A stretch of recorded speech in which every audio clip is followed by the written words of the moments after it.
The great Peter Tosh said, legalize it, don't criticize it. Legalize it, and I'll advertise it. Which is exactly what I'm going to do. I'm going to advertise our sponsor, sunsetlakecbd.com. I know you hear me talk about their beautiful, fresh, sticky, sun-dried hemp buds, grown without any herbicides or pesticides. And I tell you about those gummies that will give you a heavenly night's sleep. But Sunset Lake CBD is also a forward-thinking company. They donate their money towards programs that help cannabis criminal records get expunged, and refugees get resettled, and even food security programs. So I'm honored they're a sponsor.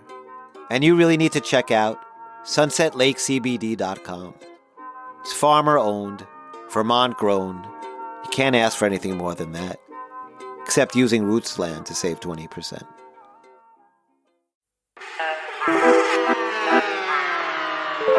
Because righteousness govern the world.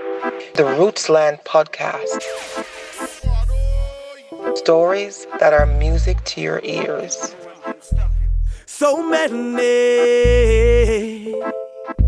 girls love them madly, girls crave them badly. Girls. The only thing that's sad is so many girls can't slam them a heart. Girls love them madly, girls crave them badly. Girls. The only thing that's sad is so many girls can't slam them a heart. Oh, stop, how them so hot. All them a do is set the place on fire. Place black, woman non-stop. The whole of them they for the man them desire. High spy, what bigger spy? So many girls standing in line. Which one fi choose, which one fi bruise? Hardcore loving either way down the lose. Love them man. Yo, Bigga, hold up for a sec. Come out of the booth. Come in here for a sec. What's up, man? I'm just getting warmed up. Come in here. Two things. First of all, the last line in that verse. Which one to choose, which one to bruise. I'm not really feeling that line. Henry, I don't mean nothing by that. That's just a hot slang in Jamaica right now. In fact, when I say she get bruised up, it means she get the good stuff. Tell him, Bush. Well, Bigga's right. That's what they're saying down in Yard. But Bigga, I get Henry's point. He's thinking big picture. Yeah, he's right. I mean, I know it's the hot expression on the streets right now, but I don't think it'll age too well. Which one to choose, which one to bruise. I mean, you know me. A woman should be loved, caressed. Enrique, you're corny as fuck. Bigga. Sorry, corny as heck. What could I say? I'm just old school. No, you're just playing old. Oh, Bigga, that's savage. That's good, Bigga. Funny. All right, Henry, I'll change it. Which one fi choose? Which one fi caress? Sound better? Oh, stop screwing around. All right, what else you want to chat about? Yo, Bush, can you give us a few? All right, I'm going to get back to my mix. When you finish up in here, come give it a listen. All right, Bigga, thanks. that joint sounds tight. Later, Bush. What's up, Bigga? Feels like the last few weeks your head's just not in the game. What's going on? I got a lot on my mind right now. Been pretty frustrated, dude. Okay, well, speak up then. And we've been working on this shit for over a year now. Longer. And you never think I'm ready. You're always pushing. It's never good enough to shop to the labels. And it's just frustrating as fuck. Watch your language. Sorry. Frustrating as heck. Especially since I know I'm ready. I know I'm good enough. Well, first of all, Bigga, there's a difference between being good and being ready. And what's your rush to sign a record deal? You're still young, you're 17. Bigga, enjoy it while you can. Why you want to grow up so fast? Where you rushing to? I just need to get the hell out of here. I'm sick of this place. You don't understand, Henry. I just need to get What out. are you running from, Bigga? Tell me. Well, like I told you, my father's in prison. I know. What I didn't tell you is it's for some really fucked up shit. Really, really bad stuff. And being around here just makes me feel dirty. What's that have to do with you? I just don't want to end up anything like him. And getting away from here and everything connected to this place is what I need in my life right now. Getting a record deal is my only way out. Wait. Hold up a second, Bigga. You may not realize this, but you've grown up so much in the last year. Not only musically, but you've become a man. The way you've taken responsibility of your life. The way you're working, helping out your mom, whether you get a record deal or not. That's not what's going to define you. You are not, and will never be your father. You are Bigga the Staar, and you are a star. And I'm going to go old school again. Come on. Yeah, this time with some Bob Marley. He said you're running and you're running and you're running away. But you can't run away from yourself. And trust me, Bigga, you don't want to run away from yourself. I know you, and you're good to the core. Trust me. I know I told you this already, Henry, but you're the closest thing to a father I've ever had in my life, and I don't want to disappoint you. I don't want to let you down. I appreciate that. And Bigga, you've been the closest thing to the son I never wanted. Screw you. So don't worry, you won't disappoint me. And remember, to get a hit, You Haffe Fit. to hit the chart, You Haffe Smart. now get back to work. To get a hit, you Haffe Fit. Loosely translated from the Jamaican patois, means to get a hit, you have to be fit. The next line in the song, to hit the chart, you Haffe Smart. You can probably figure that one out. During the first year working with Bigga, the lyrics from the 1985 Black Uhuru song, Fit You Haffe Fit, had become our mantra, our catchphrase around the studio. A reminder to always be alert, aware, attuned to our work and ourselves, physically and mentally. Well, for Bigga, at 6'2" and 250 pounds, being physically fit meant cutting down to just one Philly cheesesteak a day. How do you think he got the name Bigga? But I was more concerned with him staying mentally focused, managing his expectations without stifling his dreams. Always the delicate role of a producer. For me, being fit and being smart meant that I didn't slip, didn't get caught off guard. I was not going to let Bigga become another Brian. I already lost one friend to this music business because I was distracted. Took my eye off the ball. I didn't know what to look for back then. Had no idea of the warning signs. Yet, with those scars, came an awareness. And while it was easy to forget that Bigga was still a teenager, it was easy to remember what drew me to working with him to begin with. I had seen something in him that I had seen before in my friend Brian. An inner vulnerability, protected by an unbreakable shield of confidence. That's of course until it breaks, which it always does. My hope was that Bigga was strong enough on the inside by the time that happened. It had been several joyous years since I had any dealings with record companies or music executives. Most of my contacts were already separated by more than 6 degrees. In my short hiatus from the inner workings of the industry, this new digital revolution in music wasn't just limited to the way records were recorded. It expanded to the way we had consumed them as well. In 1999, the peer-to-peer digital file sharing service Napster was launched, allowing people to instantly share and download MP3 music files with each other. In no time, it became more popular on American college campuses than bong hits and beer pong, and at its peak, accounted for 70% of all internet traffic. Of course, these corporate geniuses and innovators at the major record labels, they weren't really feeling this whole interweb thing. Completely failed to recognize the consumer demand to instantly want to download and play songs from the comfort of their living rooms. The labels spent billions of dollars and valuable time fighting the technology on all fronts, allowing for the theft and distribution of free music to become commonplace, accepted by entire generations. By the new millennium, most tweens understood how to download an MP3 file better than the heads of the record companies did. It wasn't until 4 years later in 2003 that the industry relented and teamed up with Apple to launch iTunes, a paid service that offered downloads at 99 cents a song. But by then it was too late to recover. The proverbial album was out of the jacket sleeve. And today, 20 years later, paid digital downloads account for less than 3% of all music sales. The digital music revolution shook the industry to the core. Recording budgets were slashed. Veteran music executives kicked to the curb or forced into early retirement, replaced with recent college grads, young guns, who understood coding and computers better than they understood music and composition. It was the dawn of a new age in an industry that had already lacked visionaries, outliers, risk-takers, which actually couldn't have worked out better for Bigga Staar. You see, when times are a-changing, and record companies face obstacles like financial difficulties, budget restraints, widespread layoffs, you can always count on one thing to remain the same. Somehow they always manage to find a few extra dollars lying around to sign a white reggae artist. In Bigga's case, it was $50,000 for a development deal with Mercury Records, a division of Universal Music Group. Henry K., it's Nigel from London Mercury Records. We've been listening to the new track here, and we're at the office, and we're feeling it, man. It's massive, man. Yeah, a little version of a Black Uhuru song, Fit You Haffe Fit. That's been one of our favorites. It's a big tune around the studio. That kid Bigga is something else, I'm telling you that. He looks like a member of a motorcycle gang, but that's what makes him so damn marketable. He does have a different look for a dancehall artist, that's for sure. Listen, I'll be up in New York next month. Let's fly you and Bigga up to Manhattan, shall we? Let's get this contract signed already.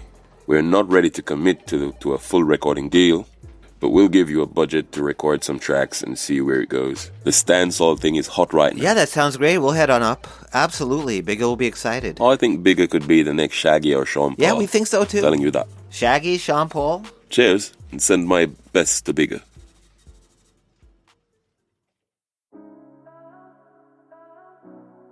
In 1981, the year Bob Marley, king of reggae, lost his battle with cancer, his worldwide popularity was just reaching new heights. However, in Jamaica, the land of his birth, a new king had already been crowned. King Yellow Man, the king of the dancehall. Born in the Kingston tenements, with the genetic disorder of albinism, he was abandoned by his mother, left to die in a shopping bag, in a trash can, when he was found by the garbage collector, who brought the baby to an orphanage. That child, Winston Foster, would miraculously survive, and later moved to the famed Alpha Boys School in central Kingston, where he was raised by nuns, given vocational training, and music lessons that would change his life. King Yellow would rise to fame by popularizing the Jamaican DJ style known as toasting, an essential part of the dancehall brand. With his electrifying performances and risque, sexualized lyrics, he became one of the genre's earliest and most effective musical ambassadors. Throughout the 80s and 90s, dancehall became the music of choice at Jamaican parties, clubs, and street dances, defined by electronic beats and rhythm tracks driven by drums and synthesizers, which is what differentiated it from its cousin reggae, that relied on live instruments and musicians. Dancehall music and culture quickly traveled from the ghettos of Kingston to dance floors across the globe, fueled by a new generation of youth that enjoyed the slack lyrics about sex, guns, and good times, all while dancing to the music's infectious, up-tempo grooves. But perhaps the most important, influential ingredient that contributed to dancehall becoming a global phenomenon was the versatile and eccentric roster of ghetto artists that fronted the music. High caliber, fast rhyming, lyrically provocative DJs and MCs. Yellow Man, Papa San, Stitchy, Beanie Man, Bounty Killer, Ninja Man, Supercat, Tiger, Shabba Ranks. Ghetto superstars that captured the imagination of the world and the attention of the music industry. However, there was trouble in paradise. These same hardcore DJs quickly gained a reputation with the labels as being problematic, belligerent, lacking discipline, and difficult to deal with, which was actually unfair and even biased, considering that same behavior exhibited by their white counterparts was considered eccentric and defiant. Nonetheless, a death blow to dancehall was dealt in March of 1993, when double Grammy winner Shabba Ranks went on BBC television defending fellow Jamaican DJ Buju Banton's homophobic lyrics on his song Boom Bye Bye. A negative light was cast on dancehall. It was labeled murder music. Sony Records dropped Shabba. Jamaican artists were boycotted. Venues picketed. The labels felt burned, so they retreated, initiated a shadow ban on dancehall, refusing to sign artists that were perceived as unpredictable, unfiltered, uneducated. In other words, they stopped signing ghetto artists. Something had to change. There was too much money at stake. Dancehall needed a new image, a reboot. And in 1995, Dancehall 2.0 debuted, when the deep raspy baritone Orville Burrell, known as Shaggy, scored a hit with his mid-tempo club banger, Mr. Boombastic. With its catchy hook and million-dollar sample from the Marvin Gaye song Let's Get It On, it went straight to number 1 on the Billboard R&B charts. The recording industry finally found its answer, in contrast to dancehall's last crossover star, the X-rated Shabba Ranks, who was teased as a child for having dark skin and African features. Shaggy was a light-skinned, clean-cut former Marine. Wow, talk about discipline. And while Shaba was known for sneering at audiences with his trademark screw face, Shaggy greeted crowds with his warm $1 million movie star smile. His music deemed by many in Jamaica as dancehall light, with lyrics less threatening than the standard DJ fare. But it was more relatable to non-Jamaican crowds. And even his name Shaggy seemed innocent enough. Taken from the Saturday morning cartoon Scooby-Doo. Mr. Lover, she call me Mr. Bombastic, tell me fantastic, touch me on me box, she says I'm Mr. Dancehall had a new face and a new image, but it didn't happen overnight, and it wasn't by accident. I was living and working in Kingston at the time. Was at the club the very night that Mr. Boombastic was premiered. I watched that song as it climbed the charts, first in Jamaica, and after gaining credibility in Yard, work its way up to become an international hit. There were rumors, rumblings at the time, from many within dancehall circles, that Shaggy was an industry plant, part of a larger, well-orchestrated plot to hijack the dancehall movement, sanitize it, surgically remove the raw ghetto elements, and replace them with more marketable, commercially viable singers and DJs that they could easily work with, easily control. You see, Jamaica's elites, the same dozen or so powerful families that ruled the island for centuries, felt that they deserved to profit off any commodity that's produced or manufactured on their island. And that included reggae and dancehall. So word on the street was they created a cabal, set up a system of gatekeeping that would control the flow of music and musicians from Jamaica to the rest of the world. Promote those artists that they deemed better to represent Jamaican music and culture. These are the same elites that once cursed Bob Marley as a ganja-smoking rebel from the ghetto until he died, then did their best to capitalize off his name and image to promote their island. I admit that these were just rumors. Conspiracy theories floated on street corners and in recording studios. That was until dancehall's next breakthrough star emerged as an international chart topper. Then the rumors were taken a little more seriously. You see, despite the popularity and consistent hitmakers that rose from the ghettos and slums of Kingston, the island's next crossover superstar would actually be an educated uptown water polo player that came from one of Jamaica's oldest and most influential families. Sean Paul Henriquez would later drop his family name to help his street credibility. Mimicking the style of his dancehall hero Supercat, he quickly became the darling of the Jamaican media, produced, managed, handled by powerful Jamaican industry insiders. The light-skinned, good-looking upper-class youth knew how to play the game like a champ. 20 years later, he's still the champ. Last year, Sean Paul was Jamaica's most streamed artist on the internet.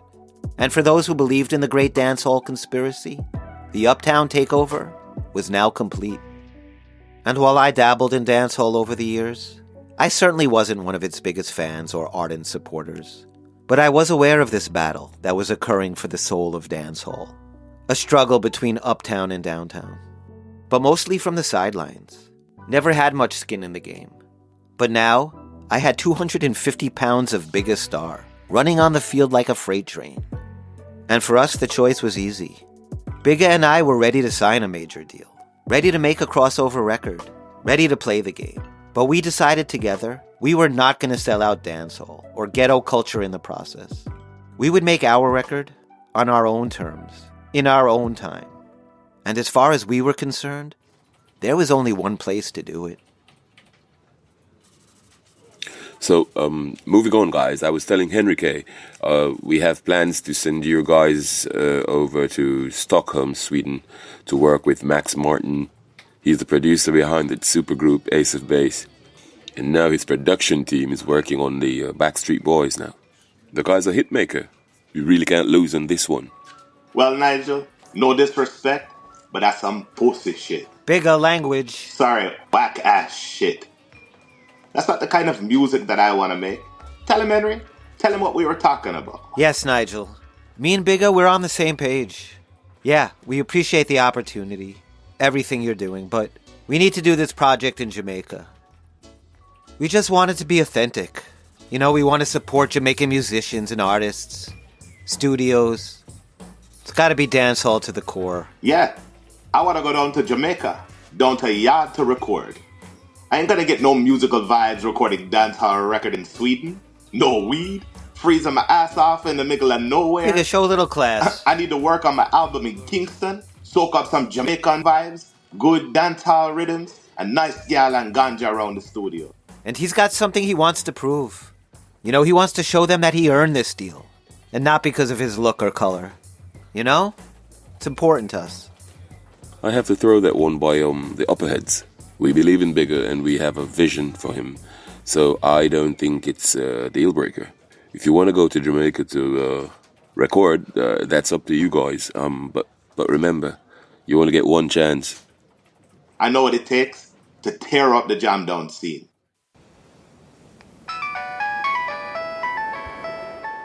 Yeah. Bigga, wake up. You gotta pack your bags. We are going to Kingston. So Henry, I guess I'm finally ready. Ready for what, Bigga? Ready for my record deal. It's just a development deal, nothing more. We're about to take a walk down a very, very long road. And we just got a little chump change to buy shoes for the walk. So, don't get too excited. And by the way, what size do you wear? Big enough to mash up the music business. And Bigga, remember, to get a hit, Haffe Fit, to hit the chart, you Haffe smart. It's a girl story. Boy, this is the girl that boy.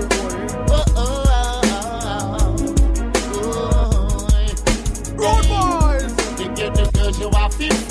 Bit it a bit, yeah. The girls you are fit. Bit it a bit, yeah. The girls you are fit smart. Smart. You get the girls you are fit smart. You get the girls you are fit. Bit it a bit, yeah. The girls you are fit. Bit it a bit, yeah. The girls you are fit smart. Smart. You get the girls you are fit smart.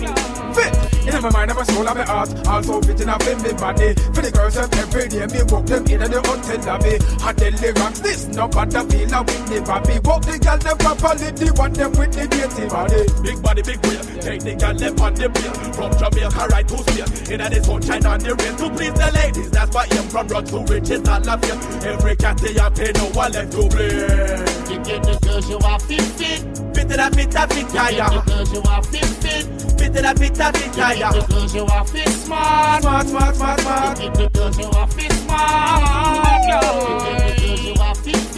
Bit it a bit, yeah. The girls you are fit. Bit it a bit, yeah. The girls you are fit smart. Smart. You get the girls you are fit smart. The girl them eat so shot to make sure that you're ready now. Under the sheets we not gonna eat and now we not gonna bow. Bigga Staar and Delhi rocks. Come pick give them girl tanks. Go from Miami, go straight up to France. Bigga, no overtreat them. Never ever ill-treat them. Take them to the shopping mall, old hands and walk the street. Them fall in love, but not so different. Treat them better than how you meet them. Powered by RootslandNation.com. Listen to back episodes of the podcast. Stream original music. Check out the latest fashions. RootslandNation.com. We're your culture.